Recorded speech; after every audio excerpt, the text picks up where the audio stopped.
Kami dari kelompok G mau membahas tentang indikator dilution method using continuous injection yang beranggotakan saya sendiri, Arizal, dan teman saya Andreas dan Alma. Selanjutnya, kita akan membahas apa kontennya, yaitu tentang ruang lingkup indikator dilution method itu sendiri, beserta Fick method, pemodelan dari Fick method dan aplikasinya, dan penurunan rumus itu sendiri, dan yang terakhir adalah manfaatnya. Ruang lingkup dari aplikasi indikator dilution adalah untuk mengukur aliran di dalam pembuluh darah yang sangat luas. Banyak metode dan sensor yang digunakan bervariasi bergantung dari indikator yang digunakan. Perbedaan besar terlihat antara metode berdasarkan continuous injection dan metode berdasarkan injection single bolus. Metode continuous injection cocok untuk mengukur aliran darah kontinu.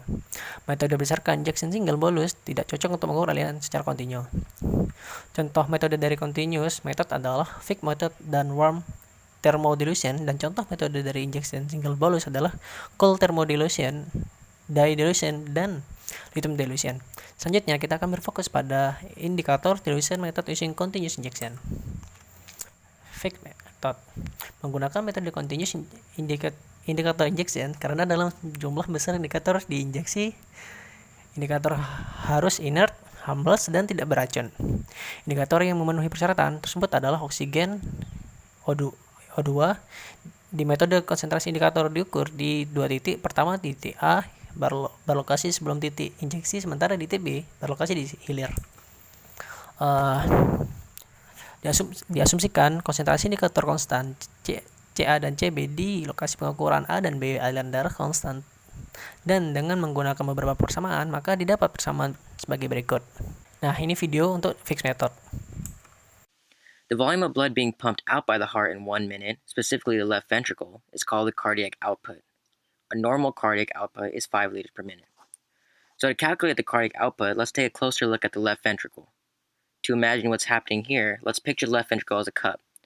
The blood that enters the left ventricle comes from the left atrium, and the blood that leaves the left ventricle goes to the aorta. Essentially, the heart works in two phases, diastole and systole. Diastole being filling and systole being squeezing. At the point where the left ventricle has completed its filling with blood, there's a point where it's fully relaxed. At this end diastolic point, the volume of blood in the left ventricle is called the end diastolic volume, which is usually about 120 milliliters. Then, the left ventricle contracts and squeezes that blood out to the aorta to the body's various tissues and organs. This is called systole. When the heart is fully contracted and no more blood is pumped out, there remains a volume of blood that's left in the left ventricle. This volume of blood is called the end systolic volume, which is usually about 50 milliliters. Knowing these two values allows us to calculate the stroke volume, which is the volume of blood that gets pumped out of the left ventricle with each heartbeat. So the stroke volume is equal to end diastolic volume minus your end systolic volume. So with the numbers that we used, 120 milliliters being our end diastolic volume, and 50 milliliters being our end systolic volume, equals 70 milliliters. But one thing to keep in mind is that the stroke volume is relative, which means the calculated stroke volume can be good or bad, depending on the size of the patient. 45 milliliters can be okay for someone with a smaller heart, like a child, but can be low for someone with a bigger heart, like an adult. Because of this, we can calculate the ejection fraction, which is the stroke volume divided by the end diastolic volume. Remember, the end diastolic volume is the volume of blood that's left in the left ventricle after it's filled. So if a patient that has a stroke volume of 70 milliliters and their end diastolic volume is 120 milliliters, then your ejection fraction would be about 58%. Normal values for ejection fraction is about 50 to 65%. So now that we have our stroke volume, we can calculate the cardiac output. Remember, the cardiac output is the volume of blood being pumped out by the heart in 1 minute. Your stroke volume times your heart rate. If the stroke volume is 70 milliliters per beat and your heart rate is 70 beats per minute, cardiac output becomes 4,900 milliliters per minute, essentially 5 liters per minute. A normal adult contains about 5 liters of blood, which means all the blood in the body passes through the left ventricle each minute. Kind of cool. Another way to calculate the cardiac output is through Fick's principle.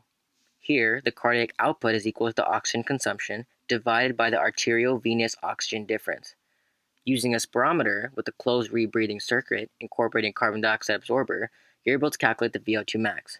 And by taking the oxygen concentration of blood from the arterial system, which represents the pulmonary vein oxygen concentration, and by taking the blood from the mixed venous system on its way back to the heart, you can calculate the arteriovenous difference. So, in a given example, If the oxygen consumption is 250 milliliters per minute, and you calculate the oxygen percentage from the arterial system to be 19%, and the oxygen percentage of the mixed venous system to be 14%, then the amount of oxygen lost per milliliter of blood is about 0.05, which is 5%. So 250 milliliters per minute divided by 0.05 is equal to 5,000 milliliters per minute, or 5 liters per minute. It's important to remember that during exercise, cardiac output is maintained by increase in heart rate and increase in stroke volume, and that during the late stages of exercise, cardiac output is maintained by increases in heart rate only because the stroke volume plateaus. Also, it's important to remember that diastole is shortened by increase in heart rate, which makes sense because if the heart is beating more times per minute, that means the left ventricle has less time to fill, thus shortening diastole, or filling. Less filling time means a decrease in cardiac output, which is usually seen in ventricular tachycardia. Hope this was helpful. Feel free to reach out or subscribe to my channel. I usually don't make my tutorial videos on YouTube, but if you guys want more and have any more questions for me, feel free to reach out. Alright guys, good luck. Nah, ini adalah pemodelan Fick method. Fick method model 2, pengukuran continuous continuous. Itu upstream dan downstream with respect to the indicator infusion. Oke, selanjutnya untuk menghitung aliran darah, maka harus mengetahui konsumsi O2 dan konsentrasi O2 di pembuluh darah arteri dan pembuluh darah vena. Darah yang kembali ke jantung dari bagian atas tubuh memiliki konsentrasi O2 yang berbeda dengan darah dari bagian tubuh. Hal ini dapat terjadi karena organ tubuh pada bagian atas dan bagian bawah berbeda dalam pengukuran jumlah oksigen. Sehingga pengukuran untuk mengukur konsentrasi O2 di pembuluh darah vena tidak akurat di atrium kanan. Kita harus mengukur di dalam arteri pulmoneri setelah darah tercampur oleh gerakan memompa ventrikel kanan. Arteri pulmoneri merupakan titik A. Nah, ini adalah konsep sirkulasi darah manusia. Dapat diamati di darah keluar dari jantung dari left ventricle, yaitu ventricle kiri, kemudian mengalir ke bagian tubuh ke atas dan bawah. Selanjutnya darah kembali ke jantung melalui atrium kanan. Dari atrium kanan darah dipompa ke paru-paru oleh ventricle kanan. Darah masuk ke jantung atrium sebelah kiri. Oke, lanjutnya itu aplikasi Fick method in blood flow. Sampel darah yang bisa kita sebut mixed venous blood ditarik oleh cartridge yang dimasukkan melalui jugular vein atau subclavian vein melewati atrium kanan dan ventricle kanan sampai ke arteri pulmoneri. Lalu sampel darah yang tadi diambil dari arteri pulmoneri dianalisis dengan menggunakan gas analyzer untuk menentukan konsentrasi O2 sehingga didapat nilai Ca. Untuk mengukur konsentrasi O2 di pembuluh darah arteri atau CB, sampel darah bisa diambil dari arteri lengan atau arteri kaki.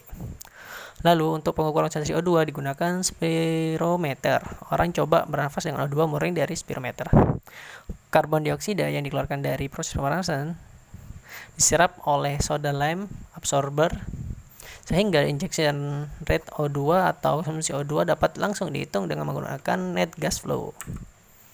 Oke, pengukuran konsumsi oksigen seperti ini. Pengukuran konsumsi oksigen menggunakan alat spirometer. Oke, lanjut. Yang pertama merupakan cara yang non toksik karena indikator yang digunakan adalah oksigen. Yang kedua menggunakan catheter menyebabkan perubahan di cardiac output yang tidak berarti atau dapat dihiraukan. Yang ketiga, cardiac output harus konstan selama beberapa menit sehingga pemeriksaan bisa mendapatkan slope dari kurva untuk konsumsi O2. Terima kasih. Sekian dari kelompok kami. Sampai jumpa di video selanjutnya.